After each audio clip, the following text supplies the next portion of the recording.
A warm welcome to you all to our fourth Aquarian Salon about art, astrology, and wisdom teachings.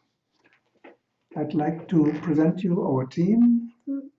Frank Berger is a guitar teacher from Berlin, Germany, and he will do the musical opening with a live guitar play, and also he will give short musical inputs between the different images and also play again at the close of the salon.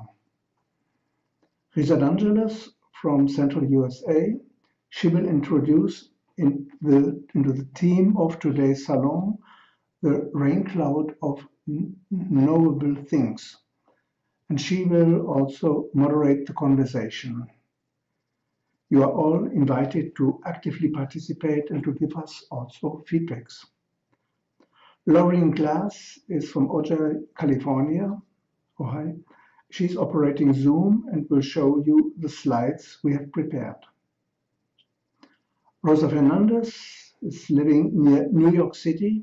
She's taking care of you, the participants, when you want to speak or when you write via chat. My name is Ludger Phillips. I'm living in Switzerland. I just returned from a 4 weeks journey to India, and I'm still partly over there. I now invite Frank to start with the musical opening.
Thank you very much, Frank. We will now speak a Sanskrit prayer for group coherence to tune in and align with our soul and the group. Doreen?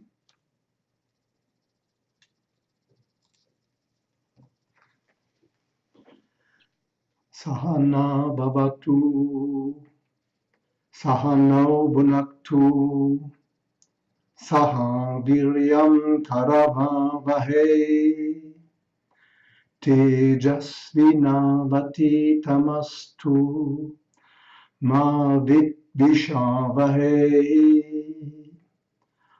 Om Shanti, Shanti, Shanti. May we be protected together.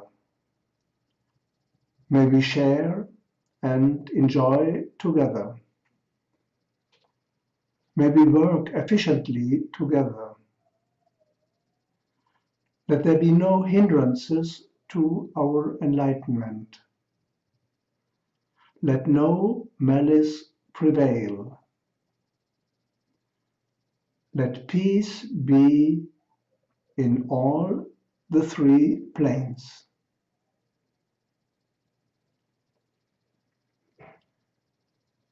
Reza will now give the introduction to today's Aquarian Salon. Well, good morning, everybody, or good afternoon, or good evening, where everyone might be. I want to welcome everyone to our salon, and thank you, Ludger, for our prayer, and thank you, Frank, for our beautiful music. It always calms me. Well, everybody, today is a really special day.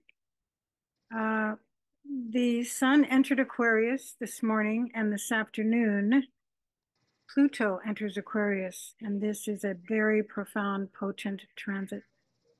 It's going to further inaugurate the Aquarian era and bring forth a new freedom and creativity to humanity.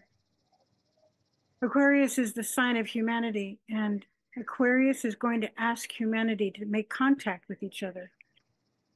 When we make contact with each other, love is released. And so as we build our community today here in this salon, let us visualize that we are making contact with each other, heart to heart.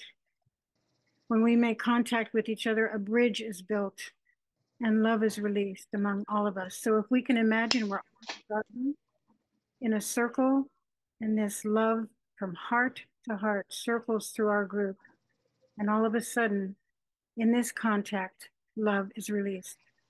And that is actually the heart of Aquarius.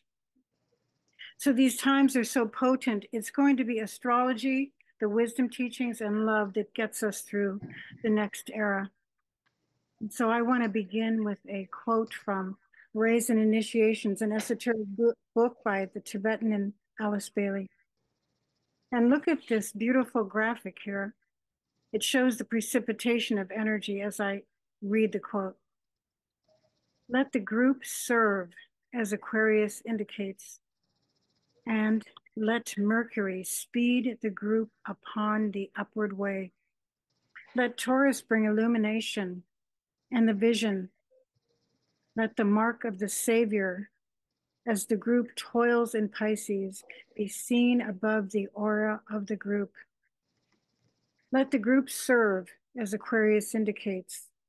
Let Mercury speed the group upon the upward way.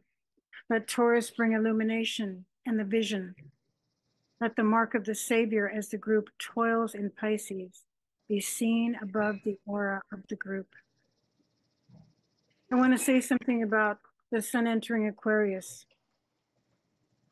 When we are in Capricorn, which just ended this morning, the group is on top of a mountain absorbing this light through its ajna center. The group becomes a unicorn.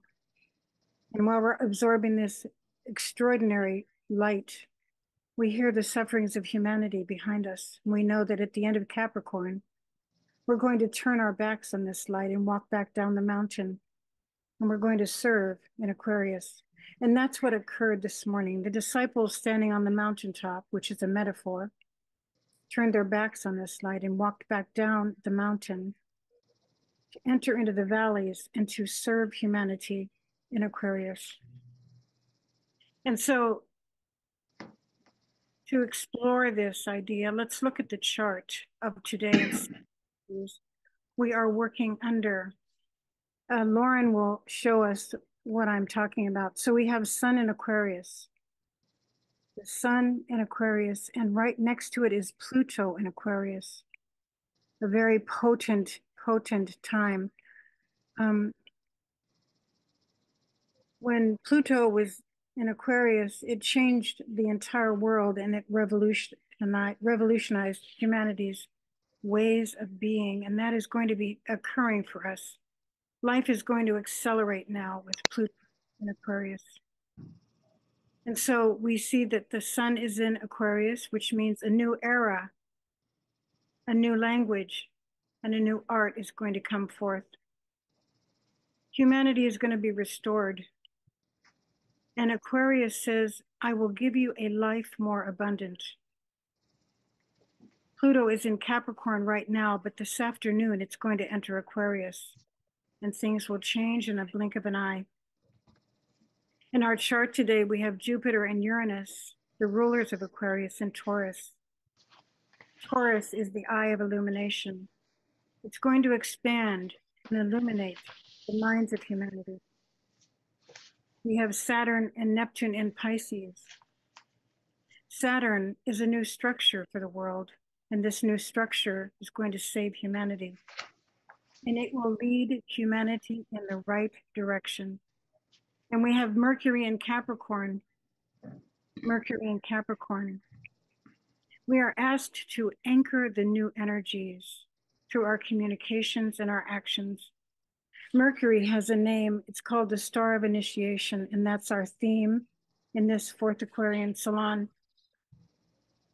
The theme of our fourth Aquarian Salon is intuition and the Raincloud of Knowable Things. When I first heard the Raincloud of Knowable Things, I was astounded by that beautiful language. It's the language of Patanjali. He is a teacher, an ancient teacher. The language of the Raincloud of Knowable Things is the intuition. The Aquarian age has a language too, and it is the language of symbols, and the symbols lead us to our intuition. So astrology is full of symbols. And again, by gazing at art and at symbols, we are led to our intuition. In the invitation today to our salon, we saw one of Ludger's paintings, that of a Madonna pouring forth waters from an urn. The Madonna and the waters and the urn are all symbols. The waters are the Aquarian waters of life. These are the waters humanity, thirsting, now needs. They're called the waters of life poured forth for a thirsty humanity. We see that it is the feminine principle, the Madonna pouring forth those waters. The Madonna is going to stand equal to the masculine in the Aquarian age. She is pouring forth those waters. She is pouring forth the waters because humanity is thirsty to know itself, to understand itself, and to know that it is divine and creative. Aquarius will call humanity to perceive the essential life within all forms. Perceiving this essential life is our intuition. And again, it's called the Raincloud of Knowable Things. These are beautiful words. The Raincloud of Knowable Things. In all of Ludger's paintings, we see vast and generous symbols. The symbols are a doorway to the Raincloud of Knowable Things. The symbols awaken our intuition. And what is our intuition? It's our knowledge faculty looking out through the lens of the soul. So Aquarius will call humanity to enter into their intuition, into the Raincloud of Knowable Things. And the knowable things is an energy just hovering above our awareness. And it's just about ready to drop into our higher minds. The rain cloud hovers with potent knowledge over our world today, which is in need of a reorganization, and Aquarius will reorganize humanity. And what is our task? The masters call upon all disciples to be intelligent and to help in this reorganization, to be agents of the new world, and to educate and inspire humanity. But we first need to be inspired. And the art that is coming forth, especially Ludger's art, can inspire us. As the new world comes forth, we're on the edge of the unknown. In this new world already happening, a new art comes forth. The art that we see now does not have any life in it, but a new art will come forth, and it will be the art of symbols. And then humanity will be called to penetrate into those symbols and to find the essence and the message within the symbols. So we're going to look at Ludger's art again today and see his paintings, and they are filled with symbols. We gaze at the paintings as if we are in meditation. What is meditation? Meditation is a focused mind. So with our focused mind and our eyes wide open, we gaze at Ludger's art. We gaze at the symbols, and over time, we're able to perceive an inner essential light flickering at the heart of these paintings. What do we do when we look at these paintings? We ask, what symbols do we see? What do we see in the paintings? What stirs us when we look at these paintings? And what do the paintings tell us? And we ask, what is the inspiration behind the paintings? And what did the painter imagine when he painted these paintings? What was his intuition telling him? And what is the message at the heart of his paintings? So let's begin to look at Ludger's paintings. His first painting was Capricorn.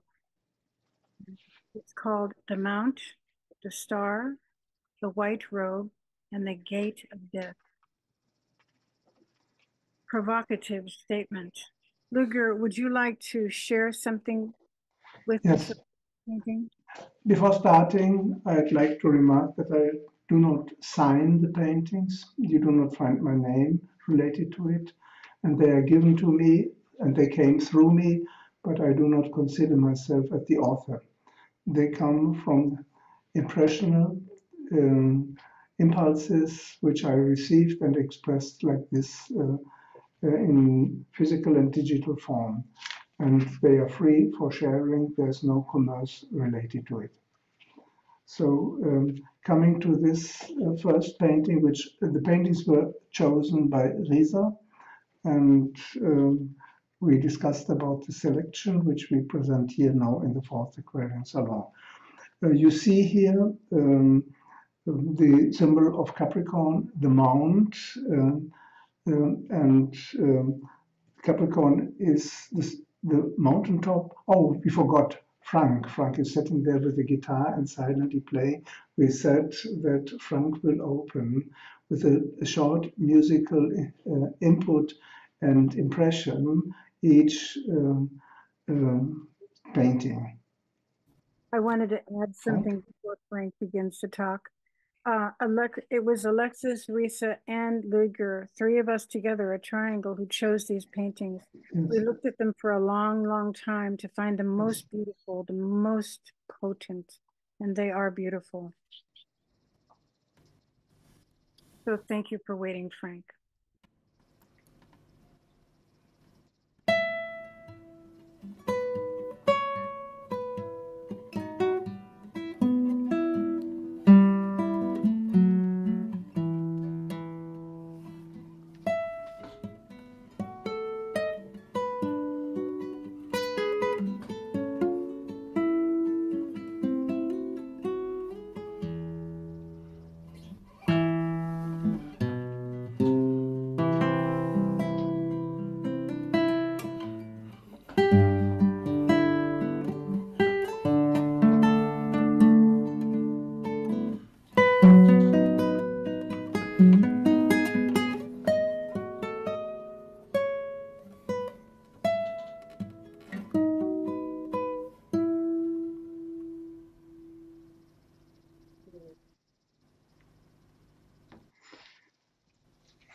So you see the mount of Capricorn, and the mount is the point where spirit and matter meet. This is a subtle reality. The matter part you see in the lower part of the image, and it is at the upper part you see the color orange very strongly, which is related to a pure mental. And there you see also the five-pointed star and a figure, the Christ consciousness symbolized. The five-pointed star is also an expression of the transformed mental, which is ready to express the intuition from the Buddhic plane.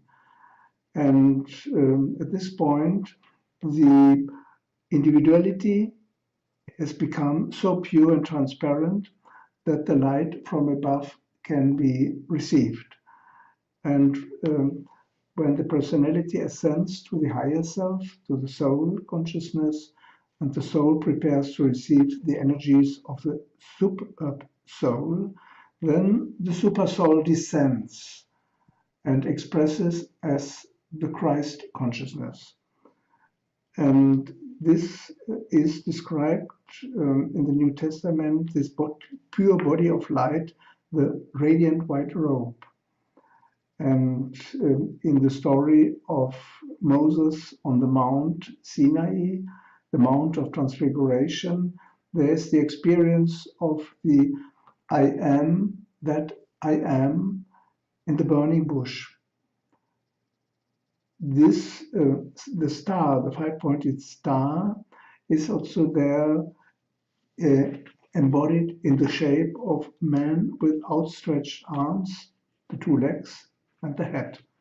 And it is recommended that we take to this position, especially in the month of Capricorn, and visualize with closed eyes, turned to the rising sun, the sun and solar energies entering into us, and we can perceive it, this orange or golden light entering into us. I did it most of the mornings while I was in India, aligning to the sun over the Sea of Bengal, and letting the energies entering into me. And it says that this exercise helps very much to lift the energies bound in matter to the spirit. And Capricorn is the beginning of the ascending arc of the sun, moving northward until the Capricorn solstice, solstice of Capricorn. Capricorn is considered called the gate of death, which brings release from the bondage of form, symbolically. Cancer, on the opposite side, is called the gate of the earth, where the souls enter into matter and also have the danger there to lose themselves in matter. Cancer is ruled by moon, and I depicted this by the lunar phases in the lower part of the image, where you see a cycle from new moon to full moon back to new moon. And the full moon is placed here at the center in a big crescent moon, which is symbol of the form-bound consciousness. And the pale light orbs at the bottom represent the souls bound in matter who might gain an opportunity in Cancer to get released and turn towards the light. There is used for the creation of this orange color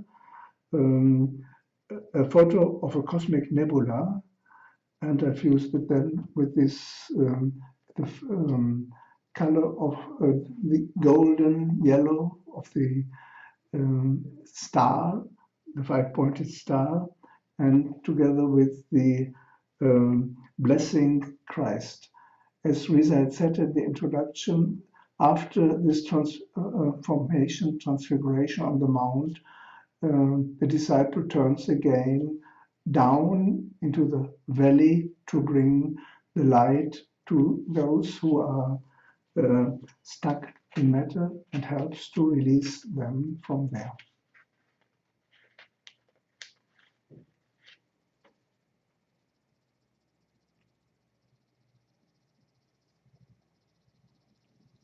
Ludger, that's a profound teaching. Thank you for all of that information. So much in your beautiful painting. Would anyone else like to ask any questions, or would anyone like to say anything about what they see? Would anyone like to share or have a discussion about this painting? Can I I go? wish. Oh, go ahead. Go ahead, Rosa. I know. It seems like Rebecca wanted to have her hand up. Yes, actually, I had an impression while you were speaking, Ludger. Your work is so beautiful and so magnetic. The colors are amazingly vibrant, and there are layers and layers of depth of all this esoteric and astrological information. It would be wonderful for this to get out into the world. And I saw a large coffee table book with the images on one side and your explanation and descriptions, sharing the images on the other side. And I would buy that. So I just wanted to share that, Ludger. And I appreciate your art and you sharing your work with all of us. I really love the downpouring of the energy. The red is so bold and strong, and the golden light pouring down, but then almost like flames reaching out from the star, the five-pointed star, but also to me feels like going into the ethers and the intuition, the Buddhic plane, things just floating out to humanity, this downflow of potent heavenly energy from spirit going down and being released into matter, but also out into the ethers in the density of the blue of the land of the matter, the merging of the two, and the moon continuing, the process continuing for millennium. I just want to thank you. Thank you, Rebecca. Just a quick feedback to you. All the paintings are free for the use, what people want to do with them. And people use paintings. They're in high resolution available, and I saw different uses which were realized that I find it in the Aquarian way, and that it is done by many hands. And so wherever comes the possibility and opportunity to do something like you propose or saw, it would be beautiful to let it sprout. Yes, it needs the other half, your beautiful prose as well.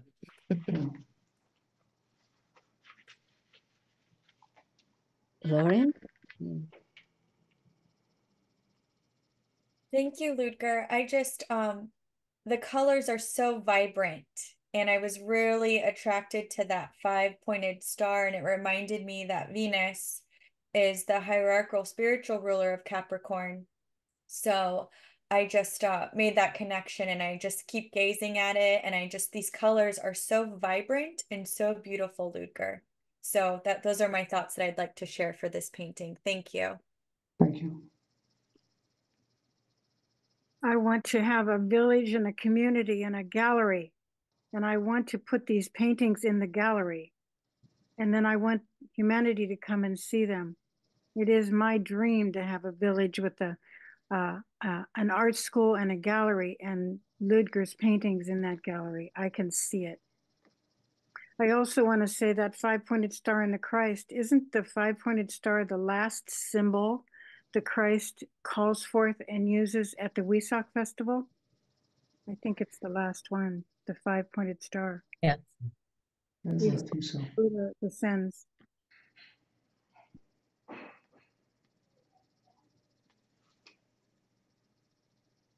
Would anyone else like to share about this painting before we go on to the next one? I have a question. Ludger, are these real orbs down there? No.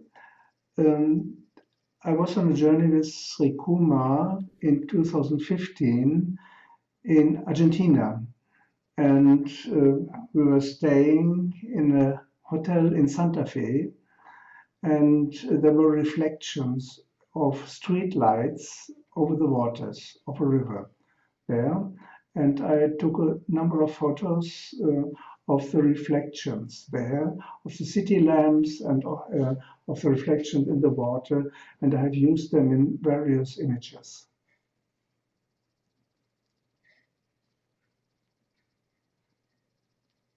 The street lights of the people. Yes, the souls, the people. I have photos with orbs in a hall, in a cave. When we once were in India in a cave, it was bubbling with orbs there when we were singing Om. But these reflections of just the orbs, it is very well when the camera is not precise. And I have plenty of photos which are, so to say, not good, but they give excellent reflections of light. Teresa Smith is making a comment in the chat.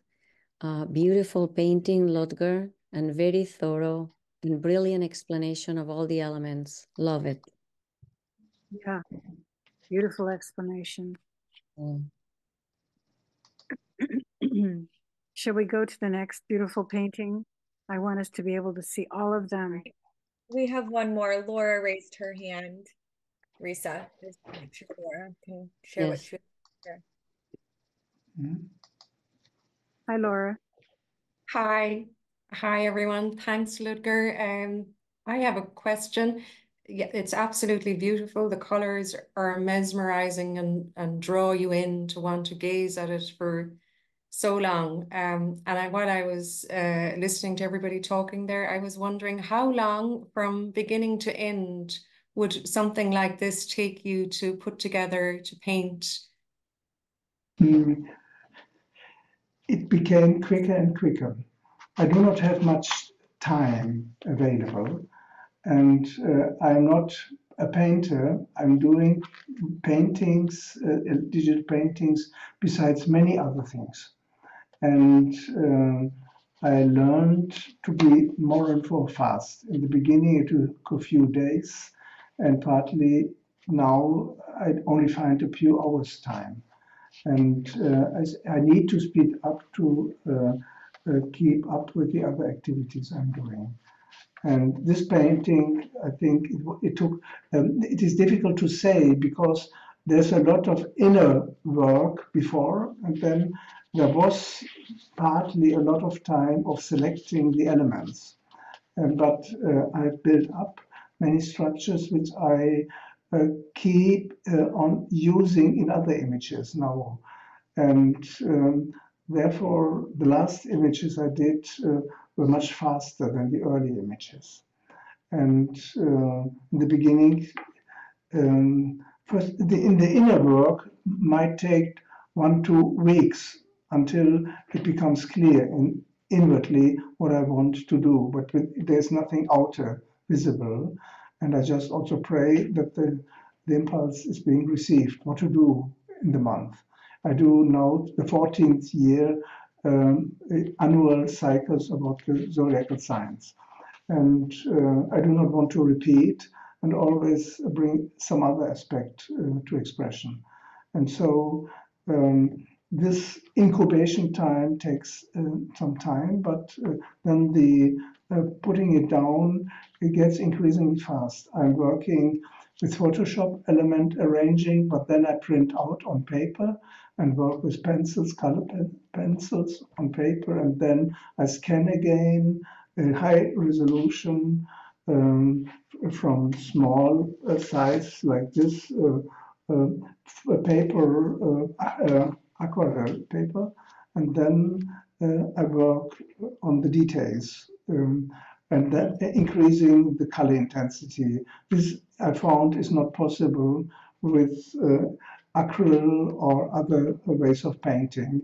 This combination with the digital and physical brings in, on the one hand, a vitality. It is not just digital.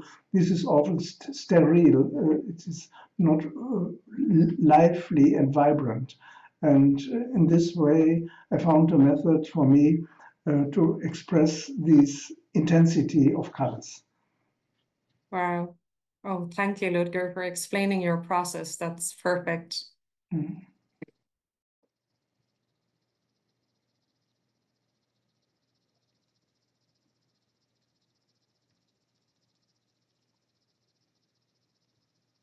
Risa, you're on mute. I'm sorry. I'm going to let you know. There you go. Thank you. Is Frank playing music in between the paintings, or should we go to the next painting? Yeah, we'll go to the next one and then he'll begin. Okay.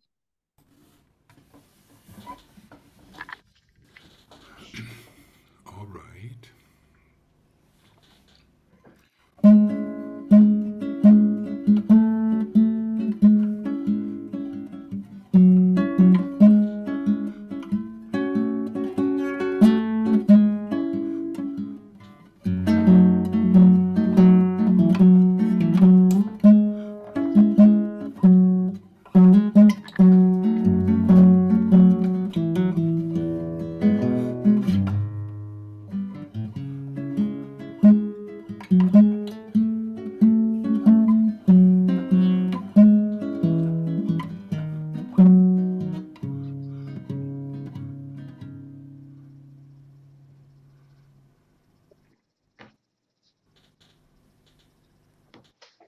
Here in the painting,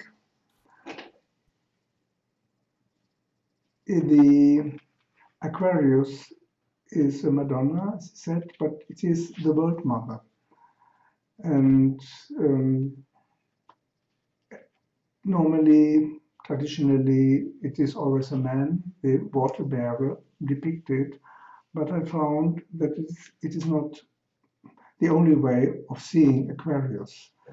The manifestation of creation from out of nothingness to an expression of something concrete, which is the energy coming out of the Aquarian pot. This is also part of the creational process where from the background, the father consciousness, the mother brings forth creation. And so I choose a mother. In this image, which was put to an auction, it's an image of a Madonna of Botticelli. There is Jesus in her arms and St. John playing. And I took them away and created this pot with a lotus. And then out of the pot, there's a downpour of golden light, which I took from a sunset in Istanbul from a friend of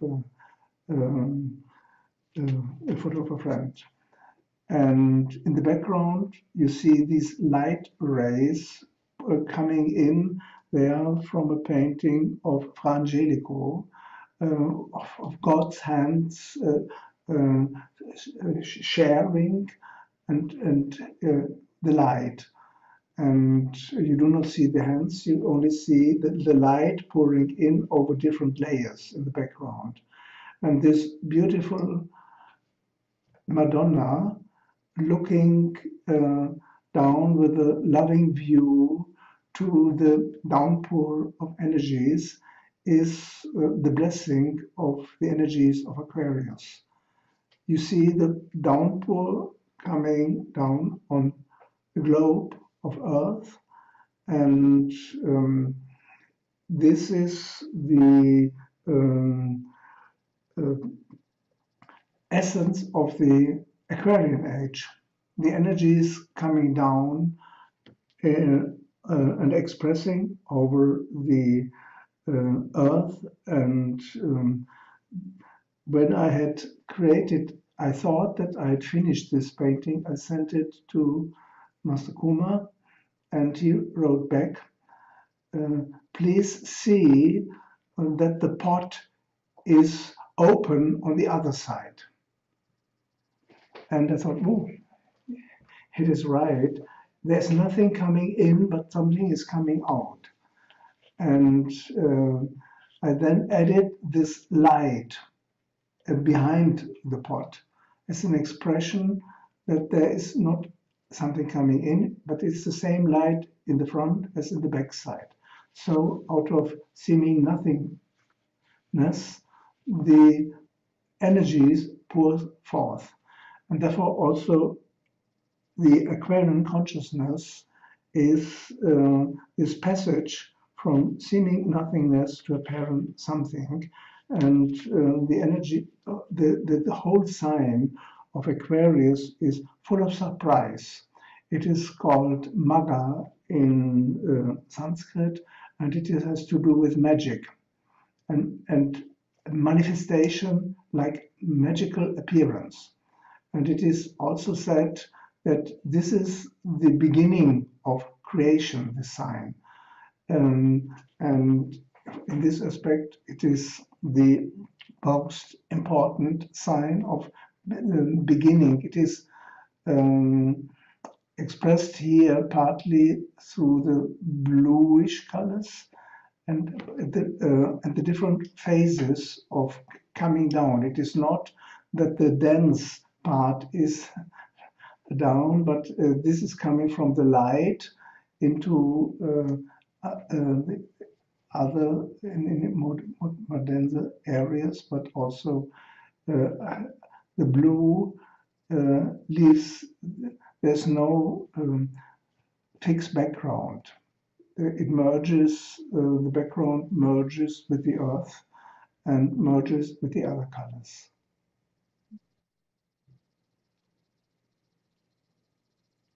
I find this to be one of the most beautiful of paintings, and the Aquarian waters of life poured forth from the mother for the children who are so thirsty.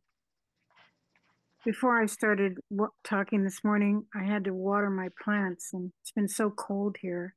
All my plants are dry from the heat, and I watered my plants. Water to your roots, I said. And then I thought of Ludger's beautiful painting, The Waters of Life Poured Forth for a Deeply Thirsty Humanity. So this is a beautiful painting of that. The mother nurturing the children. And in Agni Yoga teachings also says that the Aquarian age is now the age of the feminine. And these energies need to be strengthened. There has been a heavy disbalance in society, and it needs to be balanced. Yes, the male and the female come together equally, Aquarius. Who else would like to respond to this painting or ask any questions or say what they see, or what does this stir in everybody?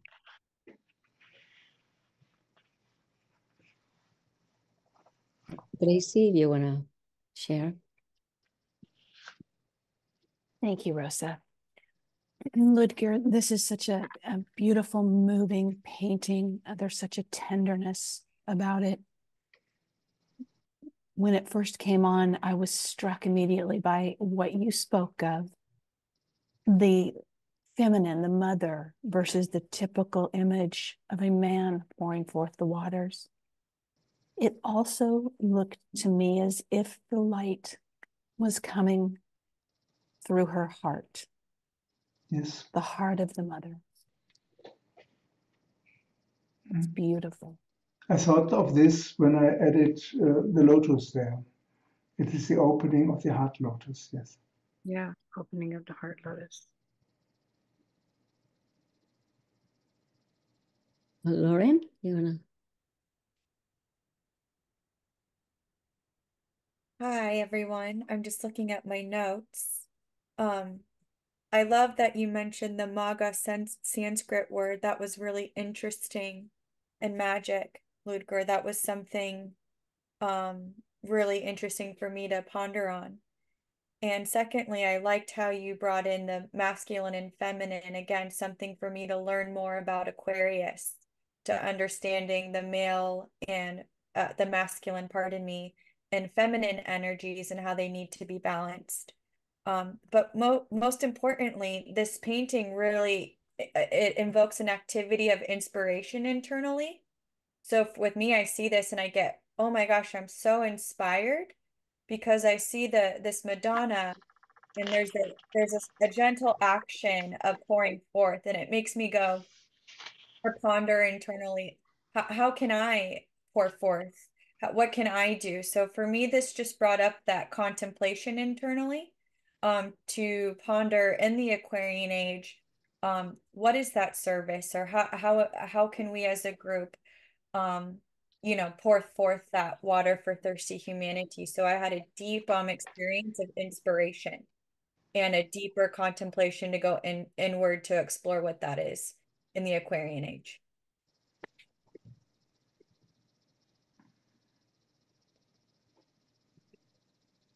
The Tibetan said that the most important thing for humanity is education at this time, because the knowledge then opens up the intuition and opens up the heart.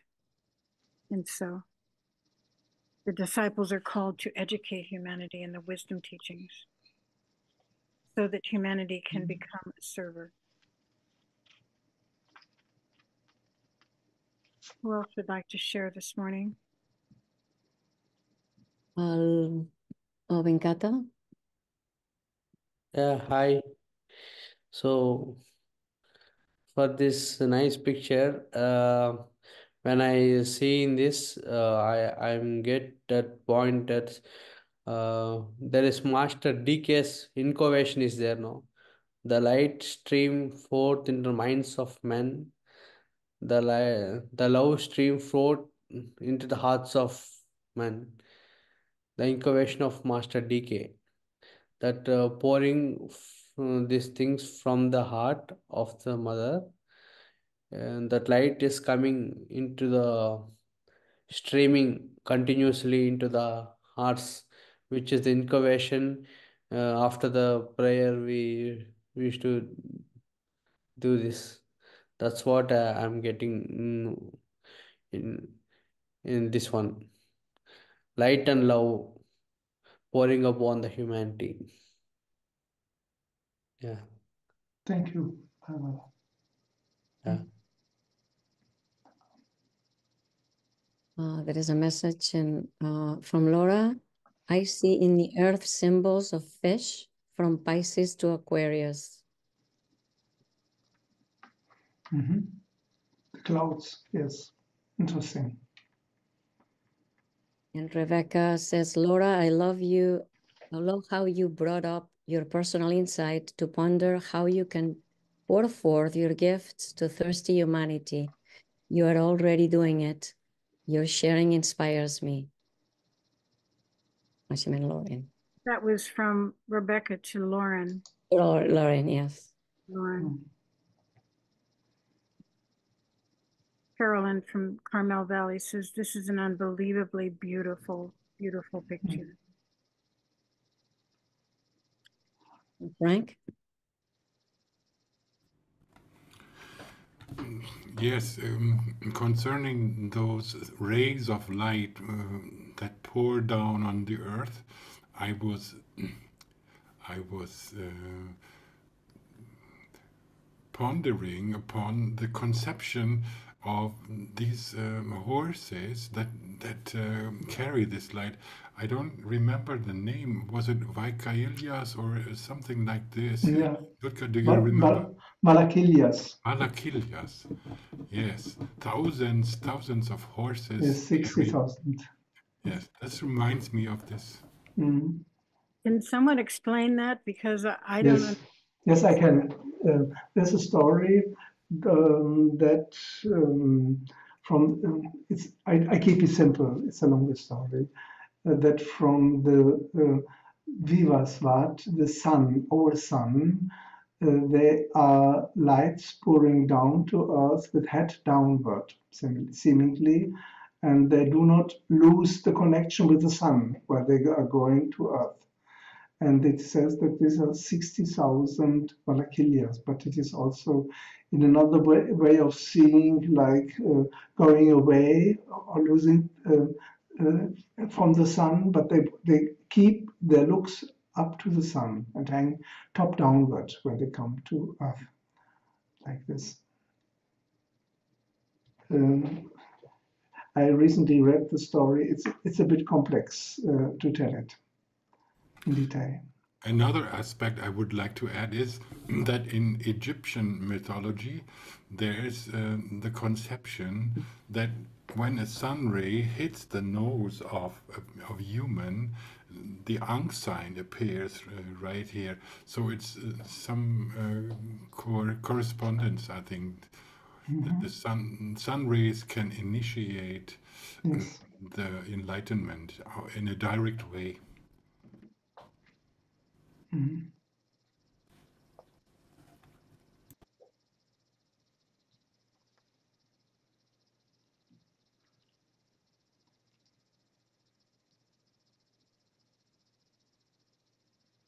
These are new thoughts and ideas. Thank you, Frank, and thank you, Ludger. Would others like to share what this painting might be?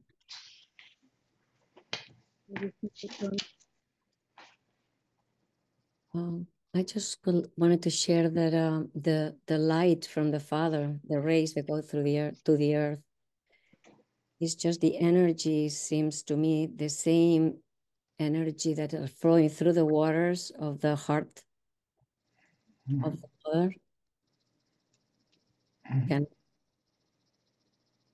Yes.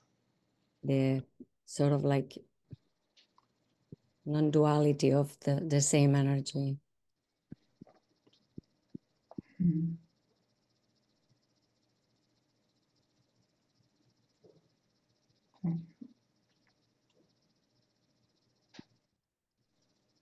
Shall we go to the next painting?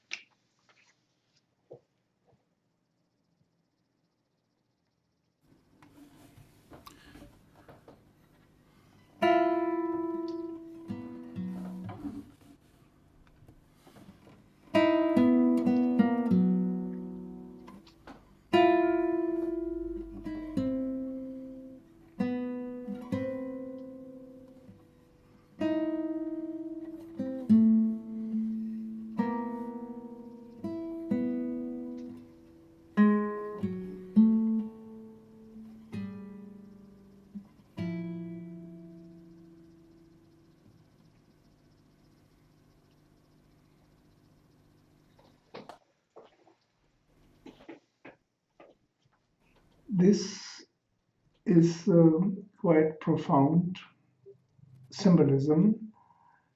And it says the great fish and the seed of the universe. Pisces is always the closing of a cycle, and before the beginning of something new, there's always a gap. And there are many stories of deluges where the water is destroyed, or an old state of the earth is destroyed, a dissolution, a periodical dissolution called pralaya. And in the pralaya, the previous creation is being dissolved, and seeds of the previous creation are preserved through the flood. And this preservation is symbolized often by a ship. And there's a story in the Indian Puranas of the first man, the first Manu the prototype of man, Swayambhuva Manu, found in a pond a little fish. And this little fish grew from day to day, and it became bigger and bigger until it needed to swim out of the pond, and then it grew more and more. And this big fish told him that there will come a big flood. And he took the Manu, or the group of Manus, which are the rulers of the different phases of humanity, into a boat. And he drew this boat from one creation to the next creation through the deluge. And this rope, which is fixed here to some kind of a horn of the fish, is the consciousness, that the consciousness doesn't get lost. So for this, those souls which go through a pralaya, they fall into sleep, into a sleep-like state, and from there they wake up again into another creation. And here you see the circles like a tunnel. There is a great circle and then a small circle, and there is this flow of water coming from out of the smaller circle to the bigger circle in the present. And this is how I visualized the state between the two creations. And this streaming forth of the flood is both integrated in the symbol of the sun.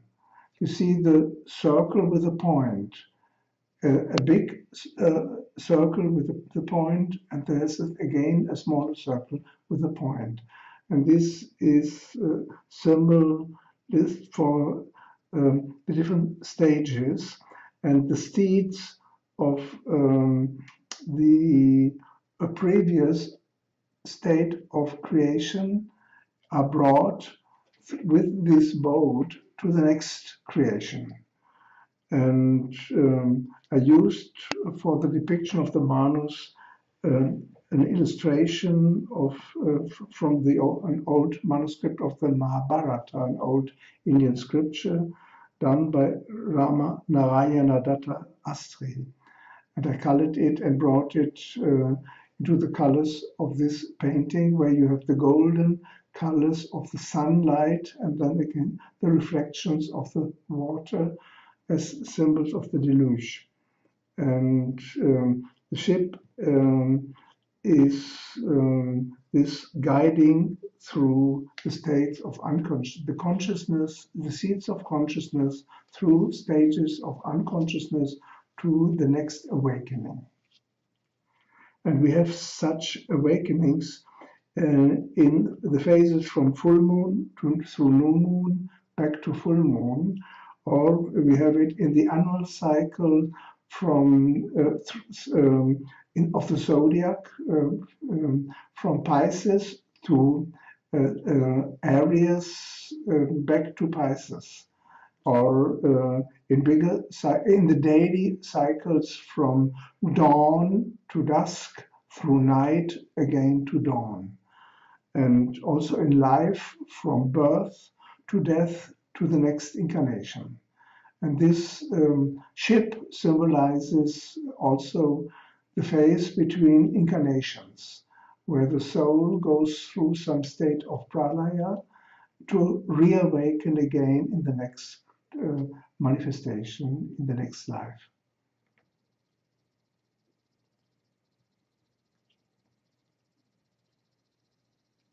There's so much learning taking place in your explanations, Ludger.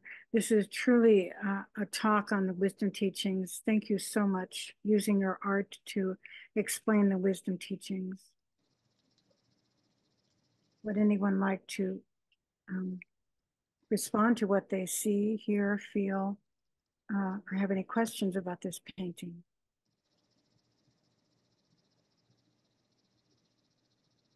Friend?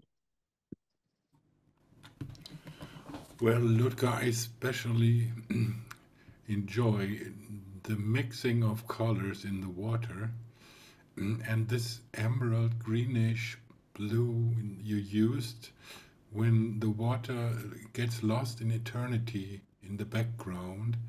It's really a very strong impression I get how eternity works. Thank you. When I bring such things down, I often cannot turn away my look. And I look for long times at such points of transition from manifestation out of, on the paper, not being nothing there, and then also in the picture, this process of coming out and going back.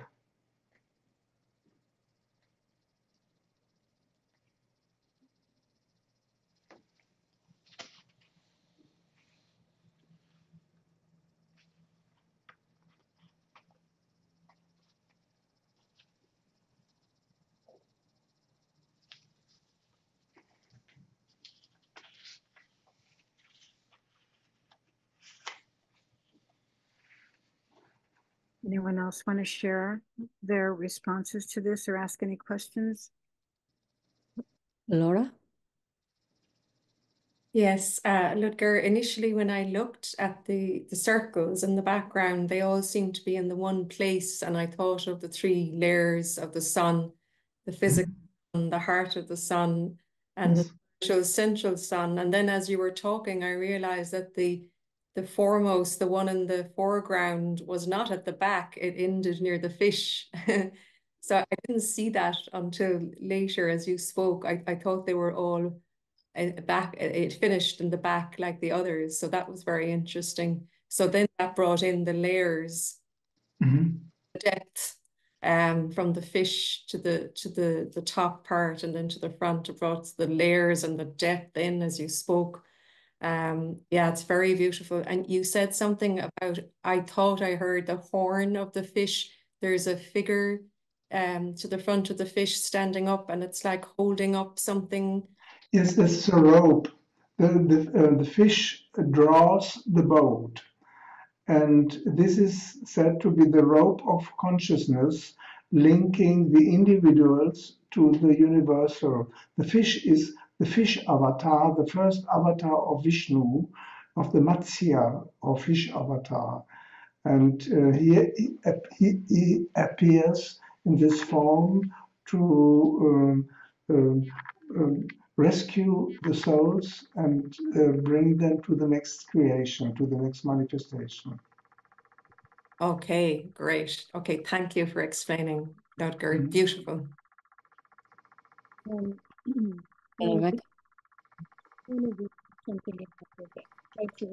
So the circles and the bright light, they really draw my attention, and are reminiscent of a little bit of a near-death experience I had, and I feel this tug, this pull to go back to spirit, but I see the boat and the fish turned away from that and heading across the water. And my impression was to go in on a journey to aid and help transform humanity rather than heading in towards spirit. I love the colors of the water as well. And this also reminds me of a meditation in the D.K. Alice Bailey books, where the disciples start to swim and they see a boat in the distance, and they swim and they all climb into the boat, and D.K. is in the boat, and they movements join together and they all swim towards the sun. And that's a very potent meditation for me. And I know they're not swimming towards the light in this, but still you know, I feel this tug of going back or going towards that or out towards humanity and, you know, what can we do? How can we help? And so those were things that came up for me in looking at the image. Thank you. Mhm. Alexis, would you like to say something? I was just going to say on the individual level, I could really see this as a tool of focusing the will, transmuting desire, the water, going through the mental. I could just see on an individual level how it'd be a potent tool. Thank you, Alexis. Thank you, Alexis. We are talking about Capricorn, Aquarius, and Pisces this time. And this is the Pisces painting. And I'm going to read something about the waters of life and how Luger talks about we go into a pralaya, which is a deep sleep, and then we awaken and enter into another state of consciousness. And this is a statement from the Tibetan. He says, and the Piscean waters drowned the man, and the fish was made to disappear. And it appeared again, and disappeared, and appeared again, and disappeared. And it died, and then it brought salvation. But the waters of Pisces drowned the man, and the fish was made to disappear. It appeared again and disappeared. It appeared and disappeared. It died, and then it brought salvation. And that is that service and saving grace of Pisces.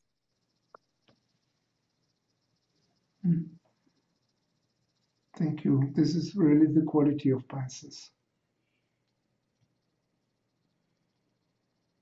Pisces holds all the gifts and abilities and labors of all the previous 11 signs, and then it offers it to Aries. Would others like to share on this Pisces painting, or shall we go to the next one? Each one is more beautiful than the other.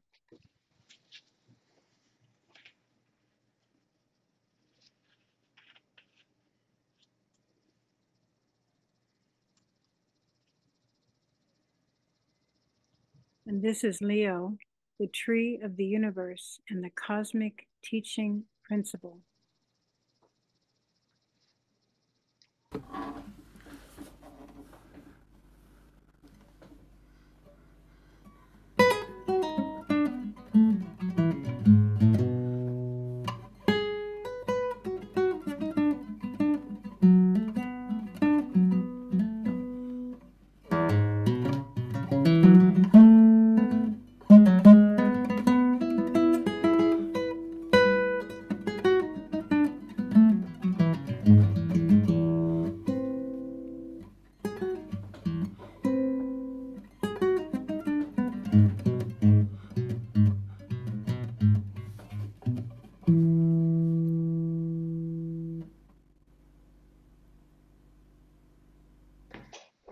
Yes, this is quite a complex painting.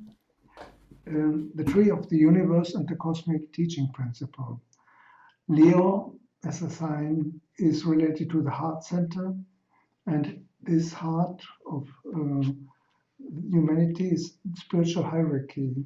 And in Vedic symbolism, Leo is called the dog star, and in sometimes there's Sirius, the star, the dog star, more visible. And it says that our planetary hierarchy is a replica of the great white brotherhood of Sirius, whose lord is Dattatreya. And he is the teaching principle in the universe. And this picture, I used a photo which I did from a statue of Dattatreya on my meditation altar. And it is a depiction of one body having 3 heads, symbolizing the Divine Trinity out of unity. And Dattatreya is here standing in the center of the triangle. This triangle with the point in the center is also said to be the symbol of the teacher, or one of the symbols of Lord Dattatreya. And he's always depicted with a cow. You see a cow in the lower part of the image, and the cow in Vedic symbolism stands for the universe and the nourishing of life. And in the background, there is a tree. The tree is described in the Eastern Puranas as a banyan tree with many fruits, and in each fruit there are many seeds. And this is described as each fruit is like one galaxy. And in each galaxy there are many suns. And each tree has many, many, many galaxies. And there is a concept, an astronomical concept of superclusters of galaxy. They are called by the Hawaiian word Laniakea, immeasurable heaven. And it looks like a stream of galaxies. And I thought of this stream when putting a tree in the background. It is like this flow of the galaxies. It is so great and incomprehensible for us. We can think of it, but the sizes of these dimensions are incredible. And in the symbol of Dattatreya, he holds different symbols in his hand, and on one finger you see on the left side you see also a disc, circling disc, which stands for the universe. So the universe or the galaxy is rotating around the finger of the Lord. And as fruits of the tree, you see galaxies. In the center, there's a ring galaxy, which is said also to be the eye of God. And other galaxies are part of this tree. And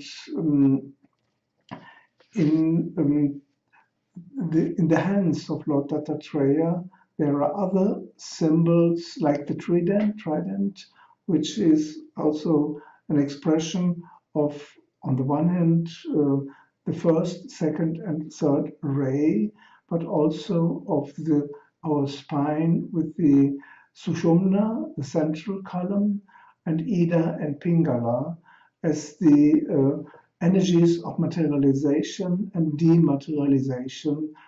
This process always going on in our body to keep it in seeming appearance. So between destruction and construction and creation, through this constant creation and dissolution, there appears the manifestation. And this, around the circle, you see 12 suns. The 12 suns are described as the principles behind the 12 signs of the zodiac, or the 12 sons of Aditi, the primordial light. They are called the Adityas. The 12 Adityas are the 12 qualities expressing in a process of manifestation, and depicted in our system from our viewpoint, from the viewpoint of Earth, as the 12 signs of the zodiac. So at the center, the central point in the heart center, the love energy which comes in from Sirius, and then around these 12 suns or principles of suns, the 12 Adityas, and then this together in this triangle, in the side a circle. A circle also, the point, it says there's a definition of a medieval definition of God as the center is everywhere and the circumference nowhere. And I just saw it also when I was at the celebration of the December call in Bangalore. There was this motto from also Master Sivi had given: center everywhere, circumference nowhere.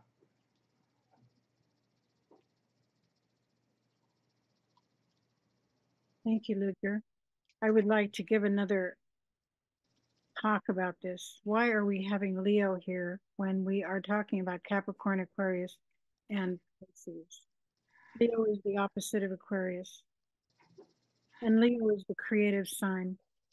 And as Aquarius begins, Aquarius says to Leos, and all of our Leos, and every one of us, cultivate your gifts, your talents, and your abilities, because as I unfold Aquarius and serve humanity, I will call upon each one of you to bring forth every one of your gifts and talents and abilities.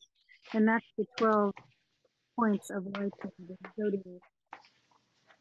And so Aquarius says, and I will ask you to bring forth those cultivated gifts, talents, and abilities to serve humanity with love, because love is at the very heart of Aquarius. So this is how we actually activate the understanding of the opposite of Leo and Aquarius, why we have the 12 signs, the 12 abilities. And in Aquarius, we have to serve each other with our Leo gifts.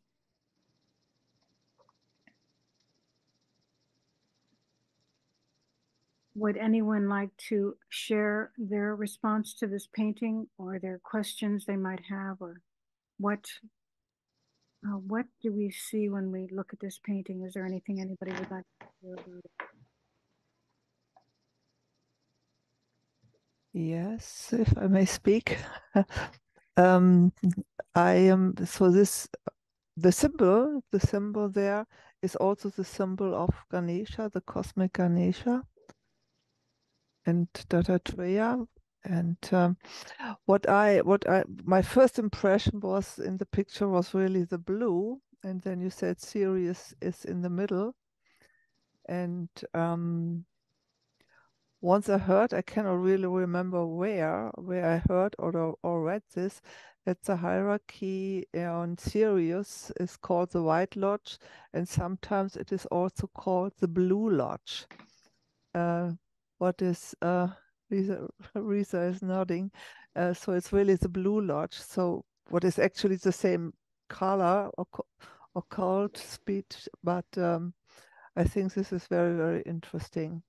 So Lord Dattatreya is a Lord of Sirius of the Blue Lodge. And so we are connected with this and the 12 Aditis, the 12 suns. Yeah, there's a big secret. There's a big secret, I think, around, and there's also a connection with the 12 suns to the Pleiades, or at least to Alcyone, I don't know how you say this in English. And yeah, You very deep. You opened up a lot of secrets, Birka. There's a lot of secrets there. Yes. A mystery, one of the mysteries. One of the mysteries. Yeah, that's a better word. True. Yeah, these are mysteries. I think it's the White Brotherhood and the Blue Lodge. They're both used interchangeably. Yes. Yes.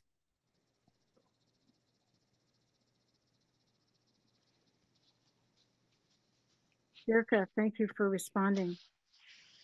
You're welcome. Would others like to respond to this or ask any questions? Or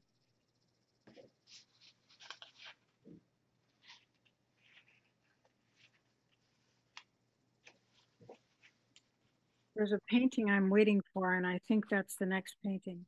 Maybe we should go to the next painting. That's it. This is the one I've been waiting for. Capricorn, the column of consciousness.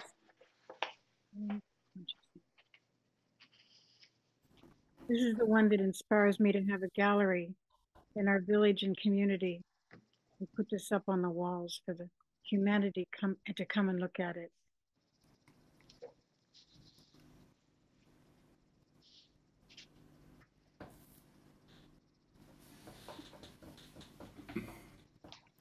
Truly beautiful. Yeah.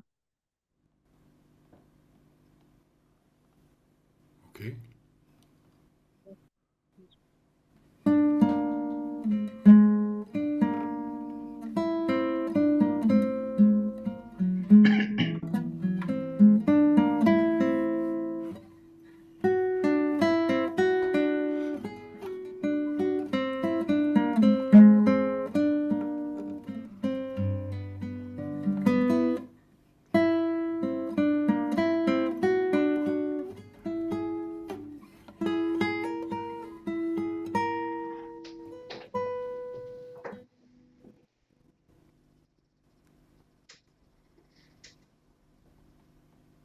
Yes, when you contemplate on the image, your view is somehow drawn inside and upward. There's a spiral which is starting in the middle but opening then up, and I created it with a photo I took from a water turbine at an exposition. And this I removed the rungs of the mount, and with this created the conical shape of this structure. And in the middle, you see the opening of the ascending Sushumna, the axis of light. It is our essential axis of the flow of awareness and light.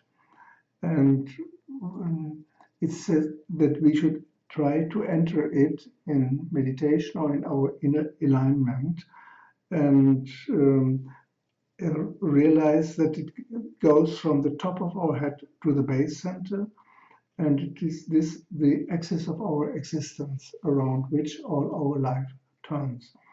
And there are 7 energy centers, and each center has a related plane of awareness to it. And you see here around the lotuses of different sizes, each time a layer, and smaller layers, and then opening up to bigger layers. And at the top, it is opening towards the beyond. And it is the super consciousness which comes down as the individual I am, symbolized by the star in our Sahasrara, located there at the jewel in the lotus. And from there, the consciousness, when our body is created in the embryonic stages, the consciousness slowly descends and gets anchored at different levels in the body, or even gets lost when we forget where we come from, that we come from the infinite space, spirit, and are caught in a form. And the contemplation of this ascent of energies will help to lift us up. And so you see the central colors, line of colors, this Sushumna, or the center of it is called also Chitrini. And there are on the left and the side the energies of materialization, Ida, and spiritualization, Pingala, on the other side, and they are both held in balance by the central axis of Sushumna. And the colors also of the different planes have to do with the quality of the different planes of awareness. And so from the top, there's light radiating down, but at the same time, there's this energy ascending towards the top. This energy coming down, this is the expression from the spirit, and it is called also the energy of consciousness of Mitra, and the energy from above downward, from below downward, upwards is the energy of Agastya, from Mitra Varuna, the energy of Varuna there, which is the one is the content, and the other is the container of the content of spirit. So the spirit is held in a form, in a material form, and this to manifest, there's always a form necessary. And these lotuses and these subtle structures, they form the container for our inner reality to manifest through the body. And this is something to contemplate on in meditation.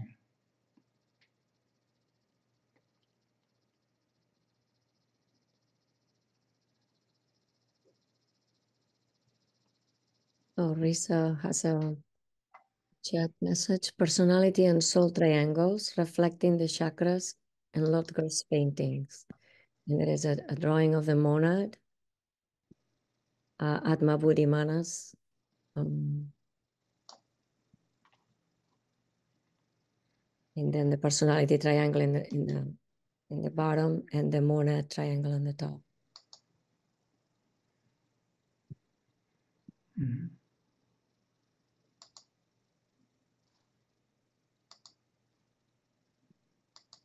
Thank you, Risa. This is one of Ludger's most beautiful paintings. And Lauren, did you want to say something? Oh, I also wanted to, I asked Lauren to post the Constitution of Man, which also we could overlay exactly what Ludger painted over the Constitution of Man. So for those who would like to look at that, geography of our states of consciousness. Move up from the physical to the vital etheric to the emotional to the lower mental to the soul, the egoic lotus to the Buddhic Raincloud of Knowable Things, the Atmic, Monadic, and Logoic. We could overlay the painting over this Constitution of Man. Would anyone else to share as they gaze at this beautiful column of consciousness, lotuses?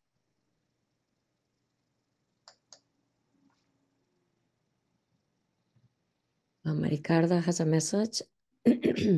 I can feel a strong sense of vibration from this painting. I can imagine hearing the electrical sounds of the vibrations, like a frequency of sound. It is powerful. Thank you, Maricarda. Maricarda is very sensitive.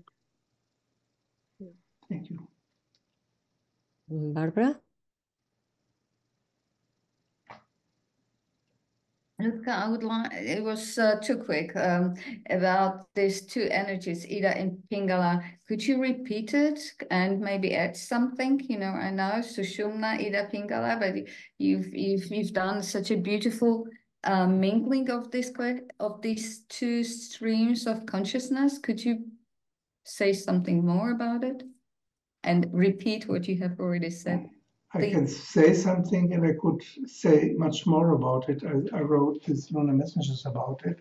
However, I try always with the paintings to keep away from concepts, and that you get to the experience. And when you look at the paintings, you can experience the energy. And when you get into the concepts, then it is a mental structure, and it might help to understand. But the thing is that you need to experience, and the painting should help to realize the experience. So you know that from the one light or from the background comes an impulse or will, or when in pregnancy through father and mother coming together, that the soul starts the descent into the column, which is being built up in pregnancy, which becomes our central vertebral column, and that the spirit is the center. It is electric blue color as the center of our vertebral column. And in this, this I try to depict here. And but I prefer here not to go into the paintings as the depiction of a concept, but to see it as an expression of energy and feel the energy and not try to interpret it with concepts. And you get stuck on the mental plane. Whereas experience brings you to the plane of experience, to intuition, and we have this Buddhic plane. And there, for the Raincloud of Knowable Things, the knowledge of this comes from the rain cloud, and not from studying books and having diagrams and having explanations. It is helpful to have such explanations, but it also blocks you from experience. This I always feel when I'm in creative work, that I have to put away the concept to be free to get the impressions and the inspiration. And with the concepts, I would get stuck in concepts. Andre?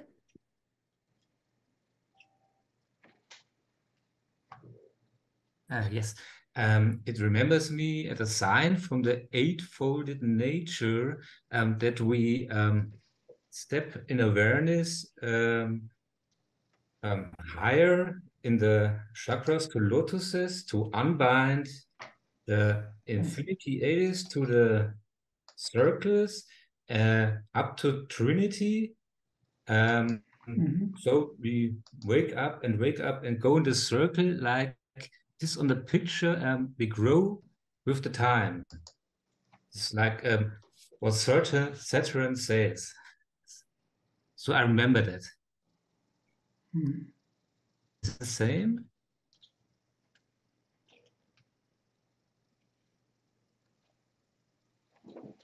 Thank you, Andre. Okay. Frank?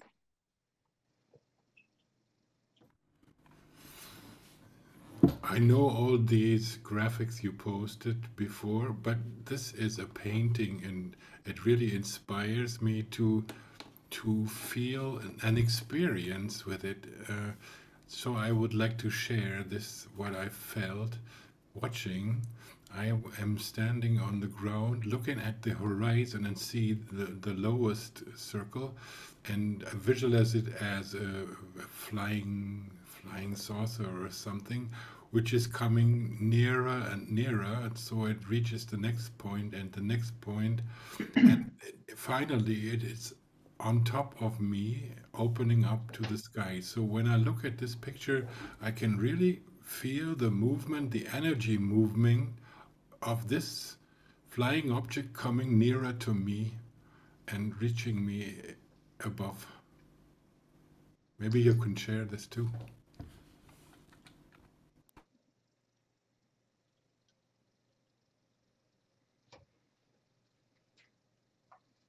Thank you.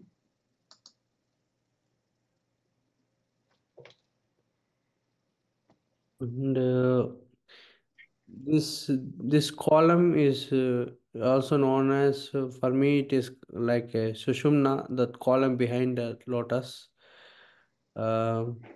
Actually, as per the master CVVs, told that it seems that for each and every there is Sushumna, a straw-like thing. So it is not there. It is not perfectly formed for a every human being. So it is with little blockages.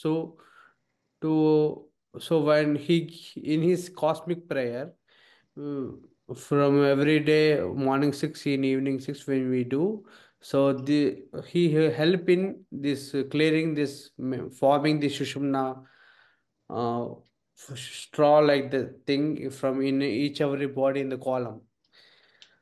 So in his mantrams also, some mystic mantrams also there, like it is like boring, milling, boring, like that things are also there. He is the That's what I got these things from master.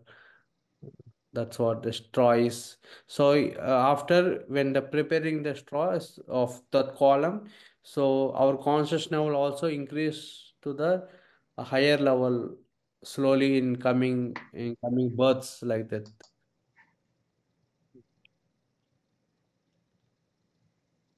So when I see the picture that regarding the column, I got this one.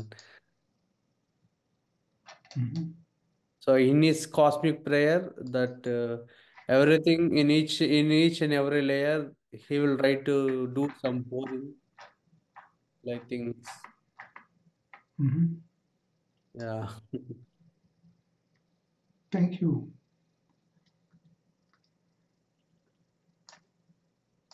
Risa has a message.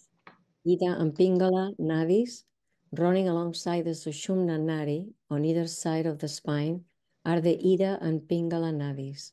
Ida refers to the Chandra, yin energies of the moon, while Pingala refers to the Surya, yang energies of the sun.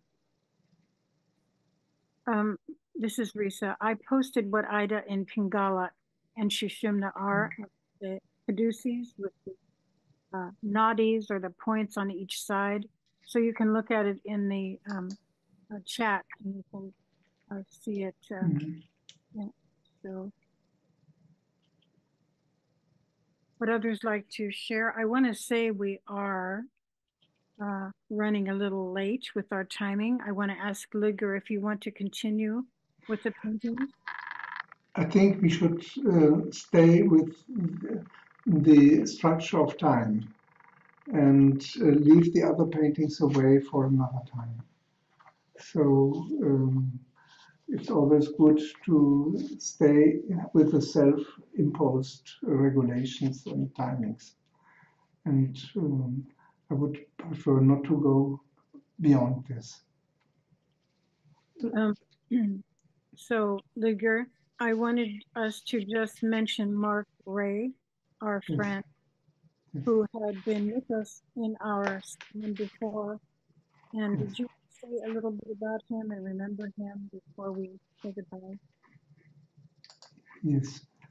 Thank you very much that you remind Mark. It touched me very much, and I put here a link into the chat of a post in my blog about Mark.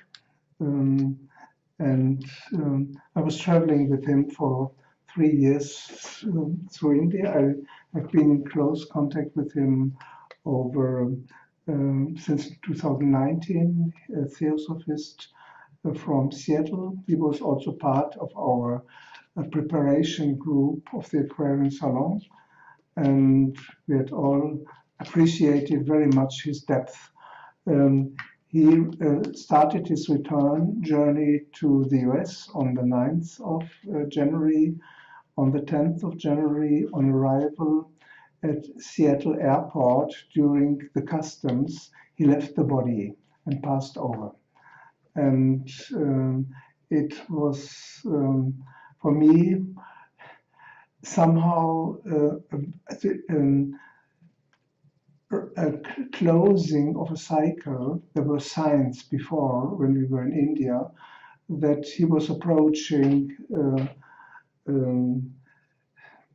the final stages, although we can only see it when looking back.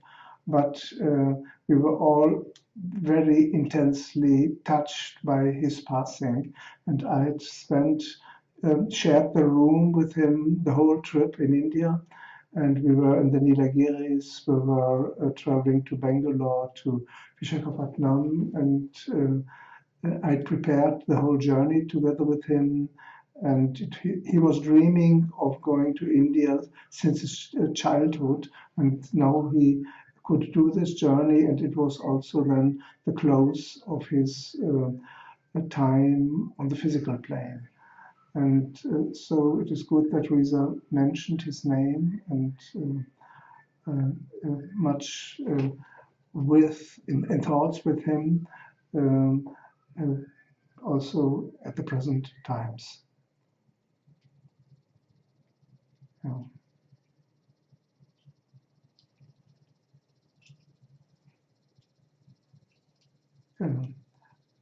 Risa, your microphone is muted. Thank you, Ludger. Is there anything else you or anyone wants to share with us before we say our final prayer? Yes, because I know Mark since I think he was in San Jose. 2018, yes. It was, 2018 it was, yeah. So, and he came in contact. So no, let us do different. When I last time was in the USA visiting Chuck, Mark came down for 3 days too. So he was in our house, and so we spent some time together. They were close friends, actually. Chuck and Mark were close friends, and so I was a little bit part of it, and I was really, really deeply touched when I heard when Chuck called me that he died, and at the airport, and it was like I was really shocked for days, and then there was one night. I could make peace with myself, and that he left, and he was really kind of close, and so he was very approachable, a very good astrologer. So I talked with him about astrology, and so it was, he was close. He was just close, and it was so unexpected, and such a deep soul left so sudden, and I think it really the travel to India accomplished this life. This I also think, after a few days now, but I was really I was really touched, and I'm still very sad that he left. Yes. Yeah. His dream came true. And then at the very end of his dream, he was called back. Yes. Yes. Yes.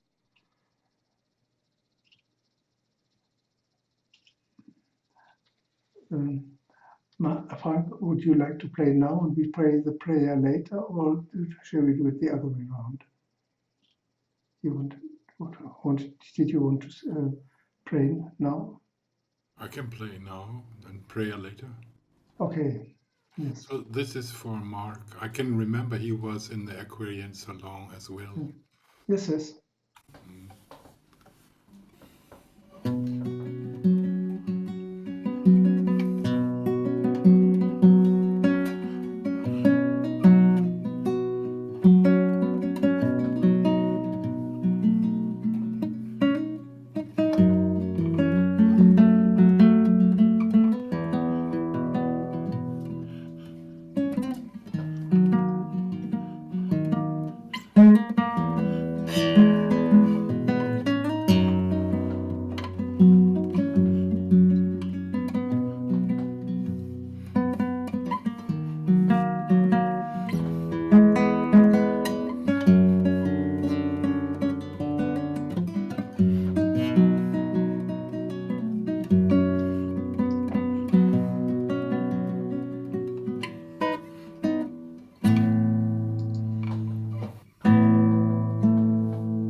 Yes.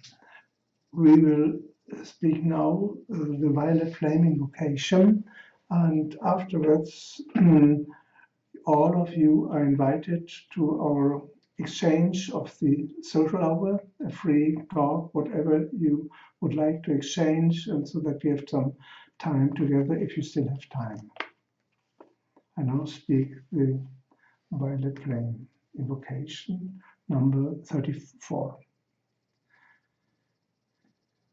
We bow down to the wisdom of the East. We bow down to the love of the South. We bow down to the strength of the West. We bow down to the will of the North. We bow down to the headlight Chintamani above. We bow down to the great guardian dog below. We bow down to the Lord of I Am, the center. May we be raised. May we be raised. May we be raised to the kings of beauty.